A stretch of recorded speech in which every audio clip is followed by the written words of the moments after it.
Hello, welcome to the Clark County Today Sports Podcast. Your host, me, Paul Valencia. I'm just a simple reporter from Clark County Today. But we have our sports administrators, the brains behind this operation, Cale Piland of Evergreen Public Schools, and Tony Liberatore of Fort Vancouver High School. Hello. Hello. Hi there, Paul. And we have a special guest today, Cubs fan and WIAA Executive Director, Mick Hoffman. He joins us. Hello, Mick. Hey, good to be here. So, now, if we had a studio audience, how many people you think, what's the percentage of people who would cheer when we announce Mick Hoffman? Or how many people would boo? Mick, what do you think? Well, I think in light of what happened here the last few days with the Cubs taking 2 out of 3 from the Mariners, I knew he was going to say that. I'd probably get a lot of boos. Definitely in this room you would. Definitely. But if we had a studio audience of 300 people who are high school sports fans, I'm going to say 75% would say yes and 25% would be, No one likes people enforcing the rules. That's right. That's the cost of being in such a prominent position. True. Mick, you worked most of your career in Clark County. You still have a home here in Clark County, but you went big time on us and now works at the WIAA headquarters in Renton. In Renton, right? That's right. I don't know if you call it big time. I think I escaped. But as the executive director, it is impossible to make everyone happy, but we are happy you've joined us today to talk about all the issues, and we're going to get to a lot in this podcast, including football championship sites, any changes in the works, state basketball formats, any changes in the works, state basketball venues, any changes in the works. There's a trend there. But we'll also talk about your transition from administrator with Vancouver Public Schools to executive director at the WIAA. And I'm going to ask about the potential for Clark County to host more events in the future. So, welcome. Thank you. Cale, Tony, you got anything you guys want to say to this guy before we get going? I'm good. I'm looking forward to this stuff. Let's rock and roll. Let's rock and roll. All right. So before we get into the venues and the formats of the biggest sports, which brings the most controversy and stuff, we're going to talk about your beginnings with the WIAA. Talk about the horrible timing. Your first academic year as the executive director started out fine. Fall sports happened on schedule. The pandemic hit, and by just days, we got through basketball season because the world shut down just a few days later. And so, your recollections of that tough time, Mick. Yeah, we started getting this rumor of this thing happening, people getting sick, and would there be a possible delay? Would we have to, take some precautions? And so we started communicating every single day with the health department. So every morning for the week before regionals, one of the games down here was one of the teams, Jackson had one of the first outbreaks, and Battleground was hosting. I think Skyview was playing them. And people were talking about not wanting to play because they weren't sure what it was. The Department of Health was still telling us at that point that essentially if somebody sneezed and anything projected out, which we know it does, and it was on the counter for initially it was a few minutes, and then the next day was maybe an hour. Right. If you touch it and it got in your eyes or your mouth or something, you didn't wash your hands, then you would get like the flu. I mean, that's what we were dealing with initially. And every morning we'd get up and say, "Hey, we playing today?" "Yep, we're playing." "Okay." And this is during state tournament and everything. Right. So, we're working with the venues because we have contracts with them. Like, what happens with this? And they're telling us you're paying because this is an act of God. And we're like, why is he mad at us? Like, what'd we do? So, yeah, I mean, they were really good. They understood the situation, and they were just trying to figure out what was going on too. And as we know, we still don't have a lot of answers. But so I called Mike up and I said, "How the heck did you know this was coming? Why, to get out this year?" And luckily our schools hung in there with us. I mean, that was the biggest thing is we did it together. So right, and then Cale and Tony you guys were trying to figure out sports on the local level, dealing with things out of your control. I always tell people that the 3 guys in this room had no control over whether sports were played, but they did have control of how to play sports when they finally came back or whatever. But that must have been tough on you guys too. Cale, athletic director for Evergreen Schools. Yeah, I think it was tough on everybody. And there was a lot of frustration. And I know a lot of the conversations we had with Mick, there's a lot of frustration with the Department of Health, and depending on who you talk to and what day you talk to them, what they were telling you we could do or what we couldn't do. So stuff would change at a drop of a hat. And I'm like, whoa, we got stuff going next week. And so some of that stuff wasn't easy to make sure that we were meeting the requirements. You find out on a Friday afternoon and you got games on Tuesday and you got to change a bunch of stuff. So, yeah, I mean, you had to be on your toes. Right. Well, and Tony? by March 2020, I wasn't in the day-to-day sports at Fort Vancouver, but I just remember, and I'm trying to remember exactly when this was, maybe Cale or Mick might remember, but seeing like the first protocols for some of the sports, like the tennis. Remember, like he had to change ball like every time or so. I mean, it was just like, what are we doing? What now? And, just those are some of the things that my favorite was when, for wrestlers, they could wrestle, but they couldn't shake hands. That's right. That's right. We can make fun. Sorry, Mick. We can make fun of a lot of your. And I know they're not your rules. I just pointed that out. They weren't your rules, but you were in charge, so we had to laugh at you. It was really fun delivering those messages. Right. Gosh. So it was the next year. The next academic year, we did get sports back, but no WIAA playoffs. But of course, we had these really weird rules, including no jump ball to start basketball games. Another dumb rule. Well, it's just right. I get like, what are we doing? I mean, okay, but it's the same thing with the fans, right? And we talked about this, I think, one of our first 2 podcasts. So you don't have to wear a mask if you're going to eat in the gym. Yeah, if you're going to eat in the gym. Okay, right, we finally allowed concessions, right? So there's the guy that was nursing the red rope for 4 hours, right, during the wrestling tournament. And like, okay, it's like I'm not going to go up to him. Okay. Yeah. Like the people on the airplanes that would put snacks in their mask to hang them underneath their chin so they could say they were eating the entire flight. Yeah, I mean, glad that we can laugh about this now because in the middle of it was frustrating. No, it wasn't funny. Yeah, no, it wasn't funny. That's for sure. But anyway, so we returned that next year. And then we returned. So that first year back, no WIAA playoffs, and then last year we got WIAA playoffs back, but it was still weird. There were still a lot of COVIDs and what ifs and all that stuff. So this year though seems to be like the first year back. Does that feel like? Yeah. Does it feel like that to you, Mick, or is there still? Yeah, I mean, even last year when we were getting ready for winter sports, the State Department of Health, the guidelines were out, and they started talking about wanting to be more restrictive. And we said, well, where's that? Like the governor has said, the Department of Health has put this out there. So they said, well, the local Department of Health can be more restrictive than what the state is. So we were having weekly calls, not daily by this time, but weekly. So we said, oh, okay, no problem. We got off that call with the state DOH. We immediately reached out by phone to all the Department of Health that we're hosting. And we said, hey, here's our situation. This is what we have. This is what we have in place. Are you going to be more restrictive? No. So we got them all on the record. And then we followed up with emails and got each local Department of Health to say no, no, no, no, no. And then we sent it to, we didn't even send it to the state because that's what they had directed us to do, or essentially said was the way to go about this. And then the state came back frustrated, mad at us because we had gone around them too. And we said, well, we just got done meeting with you. You said it was them. Right. And again, internally at the state, they weren't in agreement. Again, how many people were washing their groceries or, afraid to go do anything? Like nobody knew. And so you had all these opinions, and what we were trying to help them by December of that first year, we said, let's start focusing on, because as educators, we know like what kids are going home to in some cases. And it's horrific. I mean, the kids who are locked up at home, one, maybe had no food, what have you, heat, but also depending on who else is in that house. Mm-hmm. And so we knew that we had kids out there in our schools here in Vancouver and around the state that were in a situation like, if they don't get out with other adults or in a situation where they can report if something's happening, like that's a much bigger health concern than what we think we have by this point in December.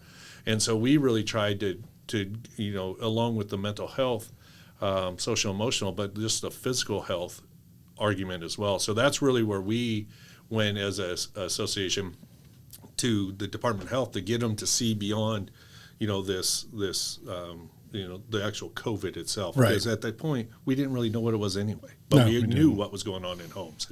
You all know stories. Oh, yeah. So, no question. So, a couple of minutes ago, we all had a good laugh at some of the rules, but it was a very serious time, and just there's all kinds of unintended consequences with these rules and all this stuff. And I still remember, we've talked about this, Cale and Tony, that there's so many parents just wanted them to play. We want our kids to play. It was all about the kids playing. And then once you got them back to playing, the refs sucked, the coaches sucked, and they were so angry. And I think all of society was angry. But guys like you really took a lot of bad phone calls or emails. I know the WIAA got a lot of criticism. For us, actually, the first few months when everybody was off work, we were working developing the switch the tennis ball under. Oh, right.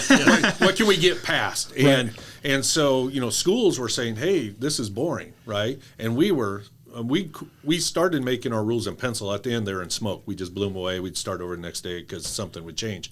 But when we came back, the schools had it way worse than our office, because the fan who was in the stands, the people coming in the boardrooms, the people walking into the superintendent's office, they weren't coming to our office. True. Right? No, we got the hate mail, the email, but that comes with, that's just what you we get deal some with. today. That's a Tuesday, right?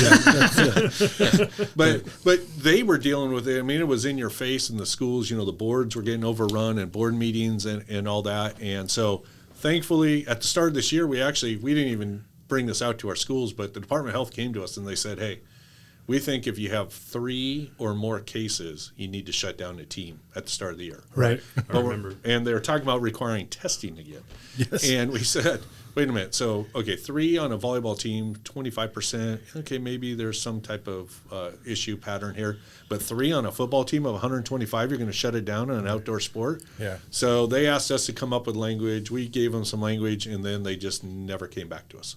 And so since then, it has been for us business as usual. Attendance, for the most part, has been really good. Good. People are out watching. They're watching whether it's streaming on the network or whether they're showing up into a facility. People are back. I think they missed it. Oh, yeah, for sure. It definitely verified the work that these guys do every single day is of value to their community. That's great. And that's now we're going to get to the present and the future here. We're going to focus mostly on football, basketball formats and venues right now, and there's a reason for that. I've been told for years that those 2 sports generate most of the funds that pay for all the other WIAA sanctioned events. Is that true, or is there some truth to that, Mick? Yeah, no, it's accurate. I mean, if you go on our website, you can see our financials. Our budget went over $5 million, so that's why I always laugh when people say about going to the big time. I think the coaching budget in Vancouver was like $2.3 million when I left, right? And our total budget just hit the $5 million mark. Yes. But about 55% of that comes from tournament ticket sales revenue. Okay. And so, in football and basketball are definitely the driver. They're a few $100,000 a net revenue of each, and so those along with dance and drill are critical events for us for funding. Track is another one. Great. So we'll start with football, though. So I believe it was 2018 was the last time for championship games in the Tacoma Dome. The seating renovations at the Dome made for terrible options for the fans now, and we got 1 year of that, and it was bad. The cost for the Dome seems to continue to keep going up, and the football turf, disaster there. It's just too old. We've talked about this in the past. But so you guys went to high school sites for the 6 championship games. A few pros, a lot of cons, obviously a lot of criticism. Before we get to you, Mick, Tony, Cale, your thoughts on the championship games being at high school events or high school venues? Cale? Well, I mean, you kind of got to play the hand you're dealt a little bit, and I understand that from the WIAA standpoint. And having hosted multiple semifinal games at Mackenzie Stadium, where there have been times where the stadium has been, we'll just say it was at capacity. And Good answer. And the environment it's great. I mean, it is a great high school football environment. But it also actually creates some hardships for fans because when we have that many people at Mackenzie Stadium, it can be hard. We have great parking at Mackenzie. It can be hard to get in there. So, there are definitely pros and cons. I think if you ask kids, obviously they're excited about playing at a big venue, and that's kind of what they focus on. Right. Tony? Well, and similar, and being at some of those semifinal games that Kel mentioned, I and this will come up in basketball, I like that a local stadium can host if the WIAA can't get a bigger venue. Maybe 2 or 3 podcasts ago, we talked about Husky Stadium. Right. Husky Stadium only hosts 7 events all year. Right. But Kel brought up that, WIAA has to pay all of UW's parking attendance concession, blah, blah, blah. So it's just those types of things. Yep. But I like that Vancouver can host a state semifinal. Right. I like, it's good for the community. I mean, they're going to other places around. Battleground hosting state events. I think that's good. But again, the kids, that aspect of playing under the roof. Now, I haven't been to the new format, but you were the first person that told me that what the Tacoma Dome is for football, it's horrible. Yeah. You can't do it. You cannot do it anymore. You can, if you're in like first 5 or 6 rows, you can't see the first 3 or 4 yards of the field. You can't even see the whatever sideline you're on. You can't even see your team. It's high and the field is right below it. It's really bizarre. So we're not going back there for football. And it's clearly that, and you mentioned this, Paul, as well, that Tacoma Dome management, City of Tacoma, they have made decisions where high school sports isn't in. They don't view that long term. Right, and we're going to get to Mick on that to explain all of that too in a minute. But yeah, and I'm one of the rare ones who actually I kind of like the high school of places because I like a packed crowd for that environment. But I've talked to other people, and I know you've heard the criticism too. There are people who may not want to drive all that way if they're not even guaranteed to have a seat. When Camas played for the championship, was it in 19? I mean, it was standing room only. So you drove 2 hours to be outside in the first week of December and not even have a seat. So there are some good streaming options. Yeah, right. But anyway, so now we get to Mick. Now you've heard our discussion on it. So your thoughts on the current venues and any chance of returning to one site for all at a grand location, or what's going on with that? Yeah, I mean, these guys nailed the answer. It's exactly right. From the fan experience, the high school venues, number one, are covered. If we go to Husky Stadium and it's raining like it did 2 years ago, we're not in the upper levels. We're going to be on one side. Everybody's on that one side. And that roof doesn't cover that lower level. Right. So that's one thing. And they're going to pay more because we're going to have to raise ticket prices to be in a venue like that. And they're going to pay for parking and all those kinds of things. And so from a fan perspective, they get to go on the college campus and they get to go to UW as well. I would say for a kid's perspective, 100%. And, Oregon, they play their big schools out there in Hillsboro at their stadium, which is basically a high school venue. Not even as nice as probably Mount Tahoma or Puyallup. Idaho plays in the Kibbe Dome. We would love to be in the Tacoma Dome, honestly, because we'd be in one site. We set up 3 sites. This is what people don't understand, the workload for us. We have to get 3 crews at 3 sites simultaneous to operate this event. Right. And it impacts what we're able to do for the event because our team of 13 is spread out. We're relying on schools to do a ton of work for a one-time event. And so our goal is to get to one event. Right now, the Tacoma Dome, we'll go through some numbers with the basketball thing because it's pretty unreal. But last year, the Huskies, Jen Cohen made a very aggressive bid for University of Washington to get us there. Our costs right now for the 3 sites are about $35,000. She came in with a bid for the 2 days of about $80,000.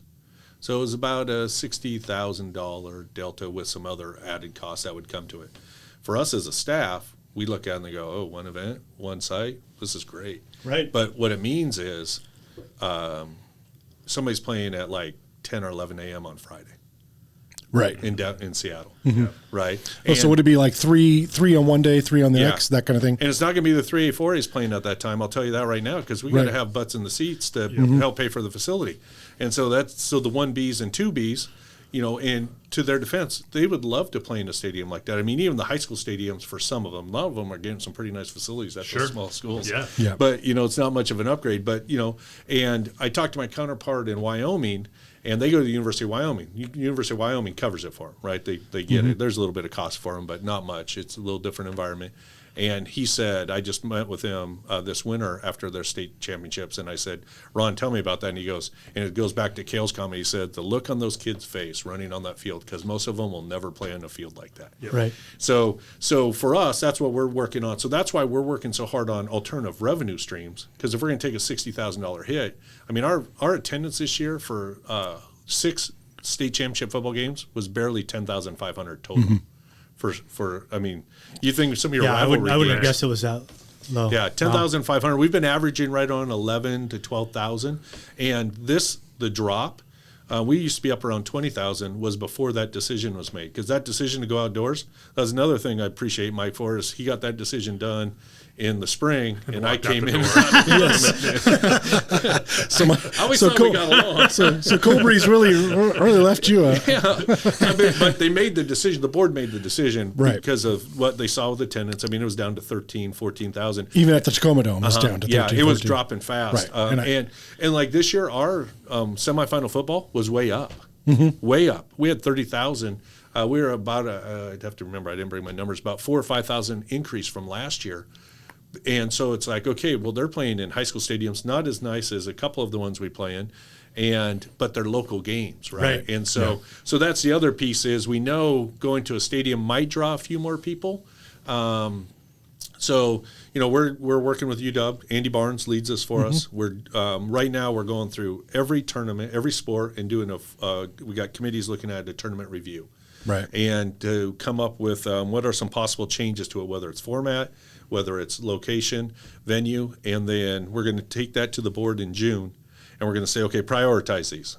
And then we're going to go out to bid. We started a bid process a couple years ago, which has been really effective for us.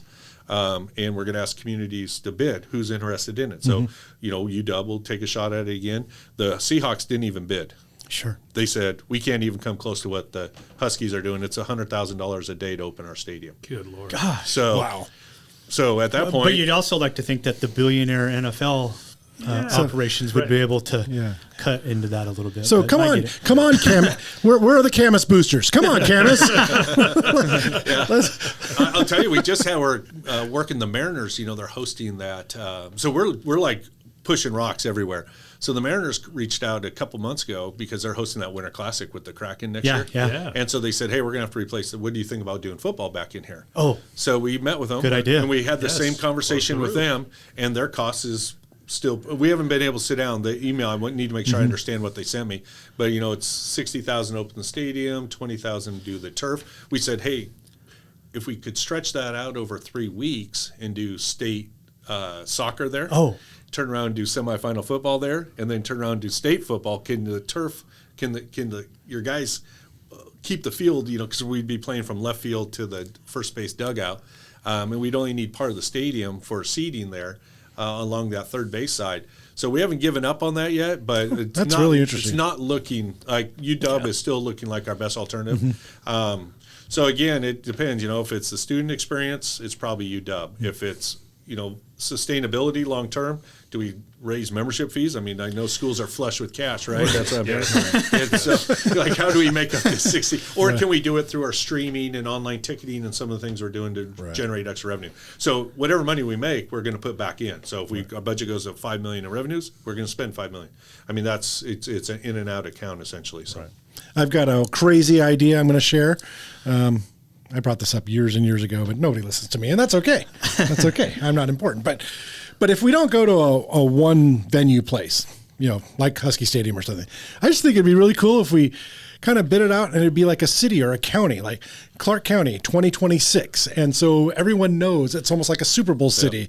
Everyone knows that the 6 championship games are going to be in Clark County. Get the Chamber of Commerce and Yakima would love it. Spokane would love it. And just have a different area.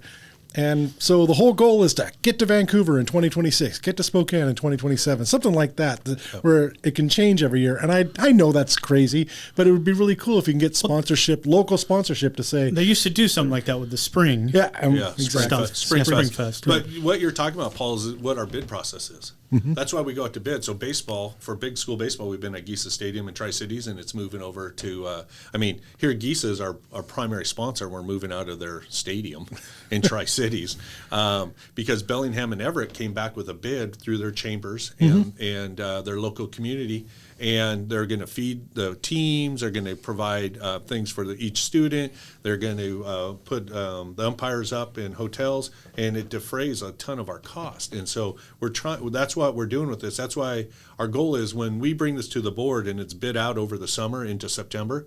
In September, we're going to ask the board to make decisions that will be not for next school year, but the 4 years following. And so people can plan accordingly. So multiple communities could get together and say, we'll bid it for this year, you bid it for this year, you bid it for this year, and put together a package. We're telling people, get creative. I mean, we believe in innovation.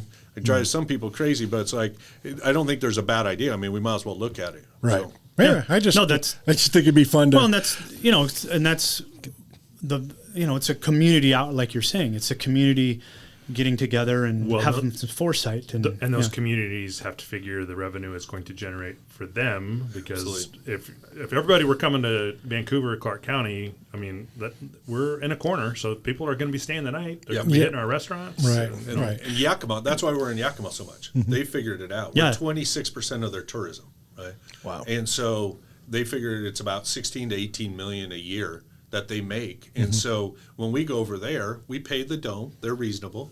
We pay, for everything. And then they reimburse us for a lot of our costs, because the chamber, along with the hoteliers, along with every other organization, some of the municipalities, they pay in, they get the hotel tax and all that. Right. So they figure out how they can combine some funds to help defray the cost, and they put that in their bid. Oh. So that's what Bellingham did. That's what Snohomish County and Everett did to get those events. That's neat. And so we've created that model in the last couple of years, and so that's why we're saying, hey, we love people hosting. We want people to host it. So. That'd be great. So then we're going to move over to basketball now, if we can, and. So we'll get into venues in a second, but formats. I'll just say it. I can't stand the format that if you're considered a top 8 team, you can actually lose a game in the state tournament and still win the state championship. Now, I forgot to look this up. Did it happen this year? I don't know if it happened this year, but it has happened almost every year. I think last year, right? Yeah, I think it's happened every year, and some years 2 or 3 times. I can't stand that format. I know we're never going back to the double elimination 16-team brackets. Nobody wants to see a consolation game played in front of 5 fans. And never say never, Paul. Well, I say never. I don't ever want to see a consolation game with 5 fans, including 3 dads they're only there to yell at the refs. I mean, and so you can hear everything they say because there's only 5 of them in the stands. So, but I hope something has to be done. I hate the format out there. Tony, you may not have as strong a word as me, but Tony, what do you think of the format? Well, and again, this when we were talking about Camus's run, we talked about this. I don't mind the regional format, but again, if I was president for a day or whatever, I still like the consolation bracket. I still like, I still like that format. Cale? Yeah, I think, and Mick alluded to, there's going to be some committees that are looking at this. I think if we're not going to go back to the full 16-team double elimination with the consolation bracket, we got to start thinking outside the box a little bit. And we keep this, at least this attempt, this model we're using right now is different. I mean, it's true. We gave it a shot, but I think that it probably gets a little more negative response than positive response for different reasons. It's hard to look at a bracket in this situation as if you're just kind of an average sports fan. You take a look at it and you go, I have no idea who's going to be playing who, when, or where. Exactly. Right. In fact, and the reason they did that, because remember when they first left the double 16-team double elimination, there's only 8 teams made it to the dome. So this was a compromise to get to 12 teams to the dome, but it is confusing and it drives me nuts. Sorry, Mick, but Mick, I didn't pick it. Former basketball coach Mick Hoffman. Mick is the varsity basketball coach. Yeah. Any changes on the horizon to the format? We'll talk about venues a little bit, but the format for state basketball. Yeah, that committee's actually met a couple times already. So we had pre-COVID they were meeting, and there's a couple Final Four type concepts. I'll tell you the logistics of this, the economics of it, is we make more money net off the regional contests than we do off the 3 championship sites because of the cost of the venues. Right. I mean, it's and it's not getting better. I'm telling you that. I'll give you the story on the Tacoma Dome this year if you haven't heard it. Yeah, we will get to that.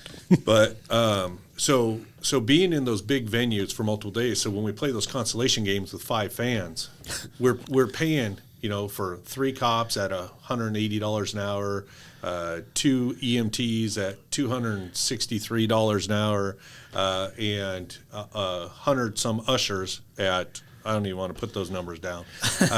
And we don't have anybody there. And you come watch the third place games, and you're probably there, but those teams don't have a lot of energy. And so, the NCAA tournament is a single elimination. Every game's critical. It's important. And if we're going to stay in the big venues and we're going to stay in there that many days, If we shorten the days, it makes it sustainable potentially financially. So that's what they're looking at. If we went to a Final Four concept, we could be there, in 2 of the 3 sites that we use currently. Because and you think about it as a basketball fan, on the Friday, you'd have 12 semifinal games. Yeah. 6 boys, 6 girls, 2 courts going. And then if it's, instead of making those kids come back who lose at 8 p.m. and play a 10 a.m. 3rd and 5th place game, which they're hating life, for most of them. Some of them they're excited about, but most of them, I watched the Heart of the Game documentary. I hadn't even heard about it until I was at state basketball this year, and they played in that game, and you could tell they won, but it wasn't a lot of fun even 20 years ago. But if we got away with that, then we could go 6 championship games on a Saturday with 1 floor. Dang. Now, as a fan, you get for 2 days. Now you don't have to take off a bunch of extra work. You can take 1 day off. Come over wherever we're at on Thursday night. Be there, take Friday off. Be there Saturday. You watch 12 semifinals, 6 championship games. I mean, that's a pretty good. That's a pretty good fan experience. Yeah. Very enticing. So how do we get there's the question. That's what the committee. So the committee's really lean in that way because of the potential excitement around that weekend. How do we get there? And that's where we're saying, well, maybe we use Tacoma this year, Tacoma Community College. Great venue. I mean, it's not any bigger. It's smaller than some of our high schools. It's really not even nicer than some of our high schools that we have now. They had a nice score clock, and it's on a college campus. It just feels different going on there. So they're saying, okay, well, what if we kind of localize these and we were able to use Angel of the Winds, we're able to use the Toyota Center in Tri-Cities and kind of not do a true geographical regional, but kind of lump teams up. Right. Start with 16 in each bracket if this classification balancing thing gets squared away. And, you bring them in, and if it's single elimination, you can play that down fairly quickly, and schools then don't have to necessarily plan to put out all that money to play for 7th place, right? Yeah, no, Cale? he makes a great point. Yeah, when you're having to stay an extra night in Tacoma to play in the morning to play for 7th place, and it's costing schools quite a bit of money to do that. I mean, there's definitely a cost-benefit analysis that I think doesn't equate there. Right. Yeah, no, Tony? The same. I mean, I ditto. Gotcha. All right. So beyond the format, there's also a venue problem. Well, I don't know if it's a problem, but you said something during state basketball. The Tacoma Dome raised the prices even in the middle of the contract or something like that because they technically can under some of the wording, but it's getting real expensive to go to the Tacoma Dome. So you have 1 more year with the Tacoma Dome? Yeah. So talk a little bit about the venue and the costs. The only way that we can get multi-year contracts is as part of the contract, is that we have to absorb the salary increases of the staff that works, essentially the security and ushers. So they won't, especially if we go after a 4-year contract, they're not going to lock in at a price. So we plan every year about a 15% increase. In the Seattle area, I mean, it's expensive everywhere, but up there it's crazy. It's still almost $5 to get gas. So we had last year for basketball, the ushers and security were $87,000. This year is going to be $102,000. So a little more than 15%, but we had planned for it. The week before the tournament, they came back and they said they needed to raise it $40,000 more. Wow. Now, our net revenue from that event, net income, whatever the official term is a social studies teacher. Whatever the official number is, we made, at the end of the day, we cleared $95,000 last year. So now we're looking at a $57,000 increase just on that. That didn't include the increase in the EMTs because you have to get them through the city or the law enforcement, which their contracts are also adjusting for the inflation rates up there. So, we were able to push back hard enough. They worked with us this year, but that's what we're facing next year is that increase. And so that's why we're saying, how are you staffing? So they're working with us. And even in Spokane, we run into something similar. This year, for the first time, Spokane did a great job. They went out and got some funding from their local municipalities to help defray really the increases. And our attendance was up there. Attendance was down a little bit in Tacoma. Yakima, right? They reimburse us. So Yakima is a non-issue. So anyway, so that's what we're looking. So if we had one of those 2 ones, then it's like, well, do you send the big schools to Spokane? Right. Or Yakima? Do you take the Bees after 66 years out of Spokane? I mean, so in an ideal world, we're working with the Tacoma community. We're working with the Spokane community to try to find ways to help offset those increases. Right. We understand they have to pay their people. We understand they have to maintain the facility. The Tacoma Dome, come down next year and look at the score clock. The levers are literally duct taped on there. Oh. They host no other sporting events there but other than us. Right. And so they're literally pieces, duct tape. And the games, how many times did the games get paused this year because of a clock issue? Yeah, happened a lot. We have to go buy the new clock if we need it. Oh. So, wow. Interesting. Yeah. Kind of, yeah. And you probably have to buy the new football field if you ever wanted to go back there, 100%. Right? Yeah, we were working with Emerald Queen on that one. Oh, right. Yeah, they would be able to do it, and it's close to their facility. So, and they're very community oriented. Mm-hmm. So that's why when I say we're out turning over rocks, we're going out meeting with groups and trying to find a way. Northern Quest Casino, Kalispell Tribe, was a presenting sponsor in Spokane this year. Right. So they helped with some of that. They gave us some rooms for the officials. They fed people. So we're trying to find ways to keep because our kids love playing in those venues. But you let the casino know how much you dropped there before at the AD conference. Only my WI gear. So it's funny. I've only been to Yakima and Spokane a handful of times, but every time I'm there for a high school event, it's special. You know, those communities love it. So I know it wouldn't be fun for everybody on the West to have to go to East or Central every time, but sometimes those communities, they just love high school sports. Yeah, Well, they're one high school towns going over there, and that's I love definitely a community event. And, we just get swallowed up in that Puget Sound area. But again, we had good attendance, and the facility is nice. Other than the infrastructure, so the hoops, those hoops are hydraulic. They're like 20 years old. So, we literally sit there and hold our breath through that tournament. We're just, what's plan B and C? So one of the new middle schools built in the county has better hoops. 100%. Yeah, that's crazy. And the funny, so we talked about format and venue, and it's interesting. When the format changes, the venue might change, likely will, but doesn't sound like it. So are you saying it sounds like after next year, the Tacoma Dome might not be the home of state basketball? Potentially. It's going to be dictated by the format and the bids. Right. So we're talking to Angel of the Winds at Everett. Mm-hmm. It's potential, and we like keeping the boys and girls together. Mm-hmm. But if the committee came forward and the board decided to put them in two different ones, they'd be equitable ones, but that would give us the ability to go to like a showware. Mm-hmm. So there's some other really nice facilities out there. And if the Final Four concept, we might be able to go to 3 and keep boys and girls together and alternate games or something like that. So that committee is looking at a lot of creative solutions, and that's why we told the committee, we don't want you to come back with just one. Come back with your ideas, rank them. We'll give them to the board will rank them, and then we'll go out and put numbers to it. And then at the end of it, we'll say, okay, here's our number one option. Here's a projected financials. Here's number 2, and then the board makes a decision off of that. So it gives them more opportunity, gives everybody a chance to kind of lean in and decide if this is something they want in their community, and if we can sustain, hopefully we hit a goal number 1, which is to stay everywhere we're at. So. Right. Climate Pledge or heck yet, neither of those have shown interest. Their potential. That's we had talked to Climate Pledge. They have some stipulations in their funding around doing some community events, so we're hoping that they're interested in once we have a format for them to bid. And Heck Ed would be the same thing. Right. And like I said, Jen Cohen, she was mad we didn't pick her, actually. We got calling, like, Jen wants to know. And we're like, whoa.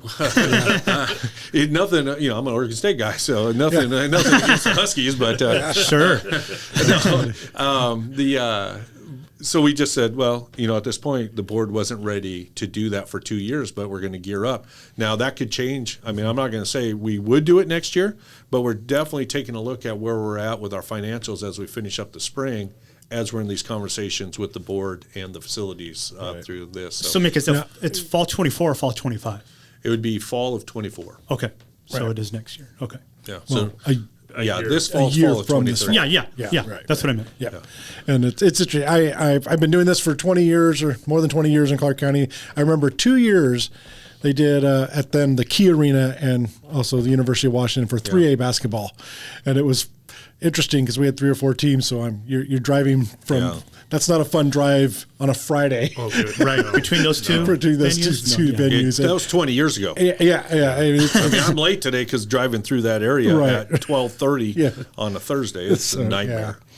So, hey, so Tony mentioned this a little bit ago about, Spring Fest. And that's why I wrote that up, is that, years ago, almost all the spring sports championships were played in one region. It would change yearly, I think it would change, but it was a destination event. So would the WIAA consider such a thing again, or how does Vancouver or Clark County get more events? Yeah, hopefully you do. So I like sleeping at home once in a while. With the bid process, it makes all that very viable, right? So again, it's we've talked about Wazoo is out of school by the time we get to spring sports, and so would we be able? What could we host there? So like we're initiating conversations over that way, and going to ask them to put in a bid to see what they would host and how much. Right now, there's a lot of that is with track moving down to Yakima because of Eastern's track situation. We moved baseball out of there because of a field situation. The issue that we run into a lot of times is housing in some of these areas. So for spring right now, we're telling everybody, if you think you're going to have a fast pitch team or a track team over in Yakima, you better reserve it, because I think people are going to be staying from Prosser to Ellensburg. Oh, yeah. I mean, that happens for two-way hoops, yeah, for sure. Airbnbs are going to be busy over there. So we'll fill the hotels and spill out. So, they have to have the capacity, number one, and it really just takes an organized community. So there's communities that are organized, and that's why we came up with this bid process, was to give people a chance. Like, we can't think, I was so stitchy, I can't think of much. I can remember old stuff. I can't remember thinking new stuff. And so, we want creative people and people who are motivated to do it. So like tennis is coming down here this spring again. So we got that coming back. That's great. Battleground's done a great job hosting cheer. So, in an ideal world, if there's events that people want to host, they're going to have, rather than waiting for us to come ask them, we're saying, hey, here's the information to everybody. What do you want to do? So what works? And then they'll be evaluated. Years ago, Camas hosted state soccer, and I thought it was a great success.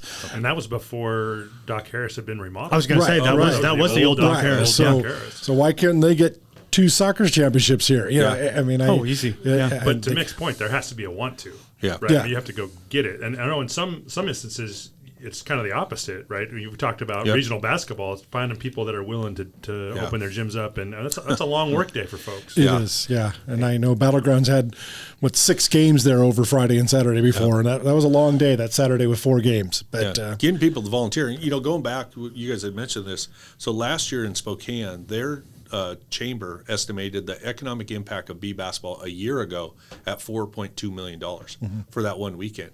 And they said that it was, they put it out in the spokesman. And so that's more revenue than they generated from hosting, maybe this year the NCAAs, because they had such great attendance in that Elite Eight and that up there. But previous to that, none of their events generated more revenue than what the State B did. It's way more than a concert. But what you run into in these cities, and this is why we talk about organized deal, is that you have the facilities district that has to pay their bills, and they're responsible for generating a profit. You have the municipality that's giving them that budget with the expectation. Then you have the sports commission that's just trying to bring things to town, but they don't have the facilities. And then you have the hoteliers and everybody else. And if that group doesn't work together, then it doesn't happen. And so that's why that's why I appreciate this opportunity, is we can put the information out, and people in Clark County area can start getting, hey, how do we do this? We've never really we had a guy coming for a while from a commission, I was going to say that. And then that kind of disappeared. And so you need somebody. We got a guy in Yakima, Rich Austin. I mean, this guy, he's amazing, and he gets people together, he gets them working, and so he knows everybody knows him, and boom, he gets them to the table, and they figure this out. Cherie is up in Spokane, and she's working on that, and now we're trying to create that same thing in Tacoma. But if it's disjointed, it doesn't happen. So, well, in the last 10 years, Clark County now has more facilities to help with, especially, if it was a true cross-district or cross-municipality decisions, what Richfield has done, the new Doc Harris, you could really do a good job. They did a great job baseball last year. Yeah, Richfield hosted the B schools, right? Yeah. Yep. So, anyway, it'd be really cool to I agree. More events down here in Clark County. We got a few other things that we could talk about. What is it? Is it NIL or I always say it wrong. Name, image, likeness. There you go. You got it. The deal. So Oregon allows that for high school athletes now. So do we. Tell me, but there hasn't been a big push that I've seen or anything. But What are tell us, Cale, what are the rules and regulations or some of the highlights of that? We haven't had anybody yet in Evergreen Public Schools that's been able to secure I don't know a deal. anybody on my side Basically, you can do it as long as you're not officially representing the school you play Correct. for, right? Yeah. So, the next, I don't know, if LeBron James had wanted to live here and Bronny James played for Union High School, well, then we probably would have dealt with that. But. Yes. But how long has that been in place? Our rule didn't change. Our Okay. students in Washington have always been able to do this, though they can't tie it to their school. They can't say I'm the quarterback at Fort Vancouver High School. They can't be in their jersey. They can't be doing it on the campus. They just have to do it as an individual. So it's like one of those 1980s commercials Yes. or Yes. Topps cards. Remember the baseball cards? in the post cereal. Where Yes. they couldn't wear So blur out the jersey number. And if you look at there's a guy back at, I think it's University of Vermont, Bill Carter. If you look him up, he's very well versed in this and he was on a WIAA. We got him to come to WIAA and do a podcast or a presentation on a WIAA Wednesday. But there's very few people, even at the collegiate level, benefiting from this. I think the average for an event is like $5 and some cents. The average kid makes under $50 for it. You just have the Bryce Youngs. You have the two young ladies who are at University of Michigan.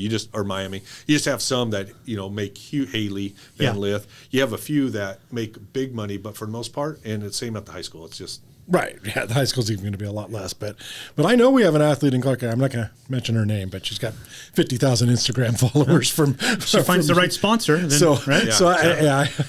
And I'll tell you where what we see happening are things called collectives. So basically, that a school, whether it's public or private, collects a bunch of money from boosters or supporters, and then now all of a sudden they pay everybody who wants to be on their volleyball team $500 to go advertise XYZ. And that's how the colleges are doing it. They call them collectives, not booster clubs. Right. They're collecting this money and then they're paying kids to do advertising of some kind. Right. Northern Quest did it with Timmy. I mean, that's how Timmy, he stayed at Gonzaga. I heard he got $1.5 million. I don't know if that's true or not, but you got between the people who donated for the NIL up there. And so, this Bill Carter, he says, we'll start seeing that at the high school level eventually. Yeah. And, so again, based on the rules, if they're getting the money, if they're going there and somebody can prove it's for athletic reasons and to get this money, that's one thing. I don't know how you prove it other than somebody puts it in an email. So. Right. All right. I know another thing I was going to bring up is, I guess, the bottom up or whatever, your predecessor always told me it was bottom up. The district kind of runs things in the state. The WIAA oversees it, but doesn't run it. And then I've been told by other people like Rory, formerly of Camas, saying that in Oregon, it's the OSAA will make rulings before the district will on say maybe a penalty or discipline if a sports program breaks the rules and stuff. In Washington, it starts at the district level and then has or even league level. Depends on seriousness. It all starts at the league. This all starts at league. Yeah, we got to district, initiate it from the league. That's and true. it has to go. It's got to go like 4 steps to get to the WIAA before you guys say something. Unless there's an emergency, like we need a decision now because of I think that happened with Federal Way basketball this year. Do or we have to something. talk about that? No, we don't have to talk about that. But my point is, there are emergency ways to get you guys involved quicker. Yeah. But it takes a while for it to get up there.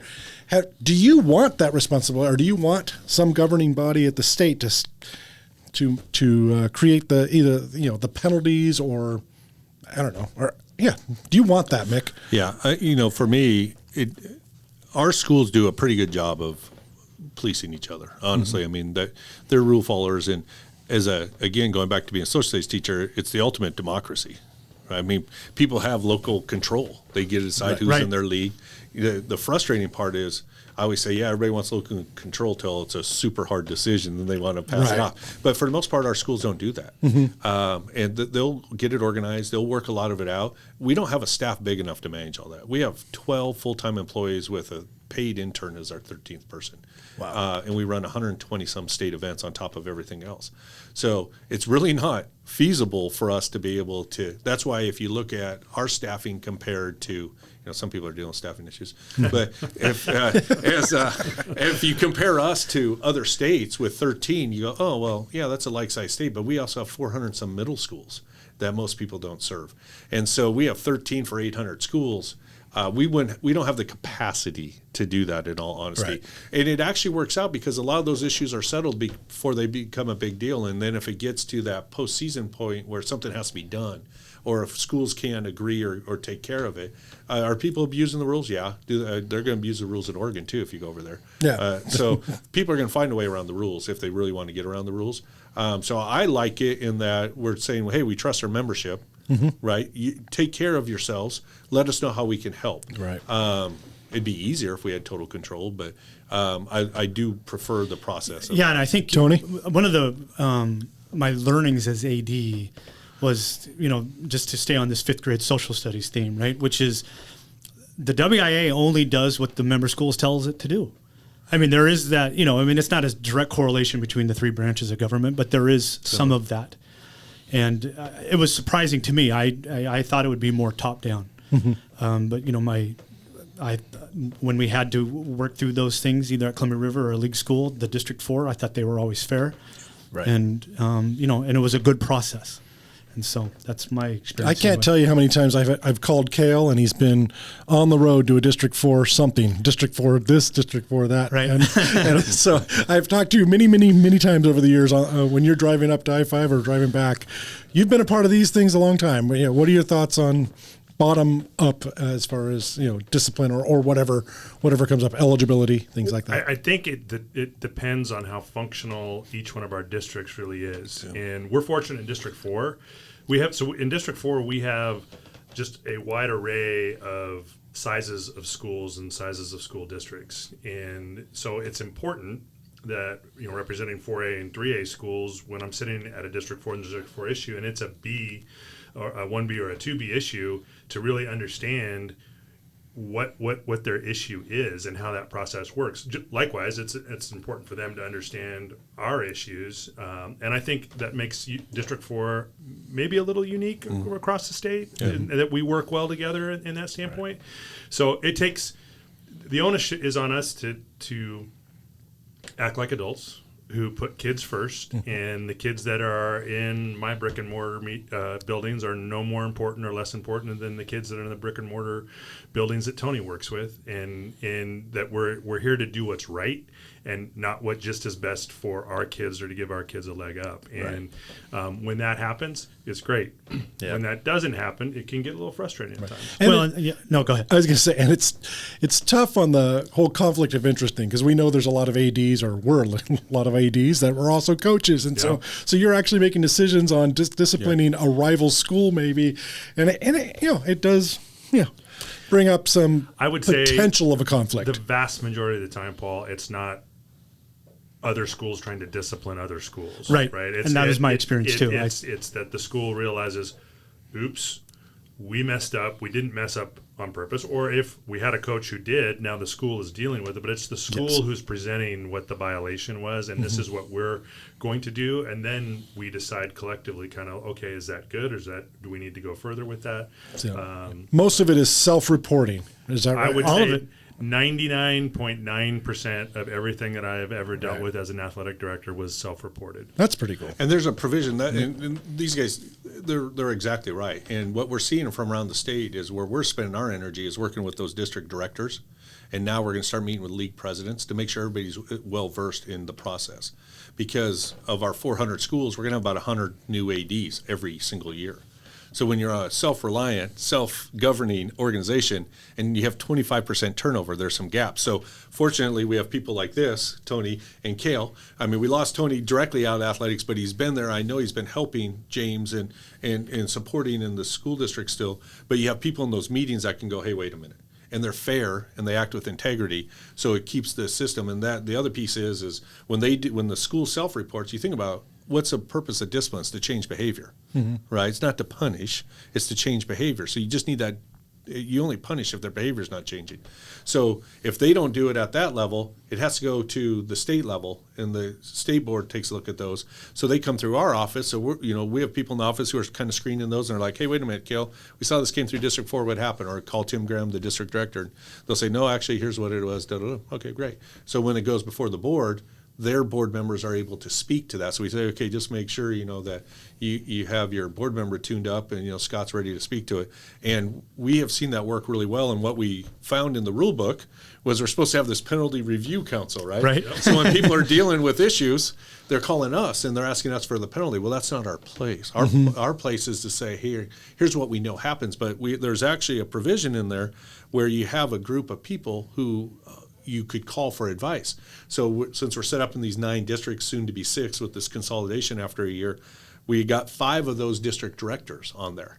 And so when a school has a question or a district has a question, they're going to call people who are dealing with this in other parts of the state, because the whole idea is to be fair, right? Yeah. Consistent. Yes. You need to do that across a wide swath with hundreds of people. You can do it. Yeah. So anyway, they do. That's why I like the system, because if Cale has to come in or one of his schools have to come in and self-report to their peers, that's not easy to do. No. Right? I mean, we've all been there. It's not. And so every one of you has had to self-report something. Oh, yeah. 100%. Yeah. And I remember Mick, when he was district AD, I said, what about the coach? Bring the coach. Yeah. Like, they have to go to the District 4 board and, this is what we're doing. It's off track, but it's one of the things we've talked about in the 3A4 at GSHL is if we have a situation where a team has run a score up, okay, we're going to set we should set thresholds for all of our sports, and then if you exceed that threshold, well, head coach, you're coming to the next league meeting, and you're going to explain to the league's athletic directors what you did or didn't do, to try to keep that score within reason. Right. Yeah. And that will change behavior, right? Because if you've done everything, go tell your story. Yes. Right. This is we did this 100%. And if you haven't, own it. Yep. So, hey, we're going to wrap this up in a few minutes. I know we want to do some little personal stuff, but Cale, I wanted to give you a chance. Is there anything you wanted to talk to Mick about, or something that I didn't bring up, or anything like that? Because No, I just needed him to send me a good offer in our fantasy baseball league. Other than that, I think, all my guys are hurt. You should trade it. You should trade him Springs right now. I'm in a fantasy baseball with each of you in a different. I know we're each in a different league with Mick. That's funny. That's funny. I'm trying to get Julio for 2 years. So. And next year, yes. and then now, Tony, is there something? Obviously, we went through a lot of the You and I talked about some of these questions, but is there anything you wanted to talk to Mick about before we the direct thing was, the football thing that we talked about before, and that came up, so I'm good right now. Awesome. Well, I did want to get real on the personal stuff. Our listeners know our favorite teams, go Raiders and go Mariners for those guys, and I don't know. I think they like the Seahawks. It's really weird. I don't know why. But Mick, you're a Cubs fan. Yep. How long have you been a Cubs fan, and why? And then I'm going to ask, NFL, NBA, do you have other favorite teams? Well, when we finally were able to, my family, they're blue collar, so we got cable TV, and you get up in the summer, and the Cubs were on at like 10 every morning. Yep. So we'd watch WGN, right? WGN. We'd watch Harry Carey, Steve and Stone, Jody Davis was the catcher, and Leon Durham, and so I'd watch the games. I just loved watching them. Then the Braves were on at night, but we were usually still out playing whatever we were doing that day. So I just became a Cubs fan because they were accessible every single day. Remember, I used to call him Shawan Dunston because that's how he spelled it. I know, Sean right? Dunston. Like Shawan. He was my favorite Cub. You got to mention Ryan Sandberg. He's a Washington guy. Yeah, Spokane right. guy. Sandberg. That's right. 84. That's right. So, all right. What about NFL? Seahawks. All right. Yep. Well, whatever. I will tell you, since I'm up in Seattle, I do the 20-game flex packs. Oh. That thing is, if you haven't done that, because you can trade them around, you can, they give you 2 games for 10, or 10 games, 2 tickets for what you pay. You pick your price level you want to be in. But you can trade them around at no cost. So, like, if I have the grandkids and a daughter and that wanting to come up, I can trade in tickets and get them for other games. Yeah. And no fees when you buy extra tickets. So for buying, it's a sweet deal. So this is the if I lived an hour closer, I would okay. do something like that. But Yeah. the Thursday night coming home. And you can sell them. The other piece is you can sell them. Yes. Oh, yeah. So, like, you take your family of 4 up on the fireworks night. You do that twice. There's 8 of your 20 tickets. That's a good idea, yeah. Or 40 tickets. So, and then you sell the rest. You get all-star tickets? You had to buy them. They were. Still had to buy them. Yeah. Hey, by the way, speaking of long distances, as a Raider season ticket holder, I proved that I could, if necessary, drive 16 hours straight. Coming back from spring break, I drove Vegas to Vancouver, 2 p.m. to 6 a.m. And I did it. Not safe, Paul. I get in trouble for that in this job.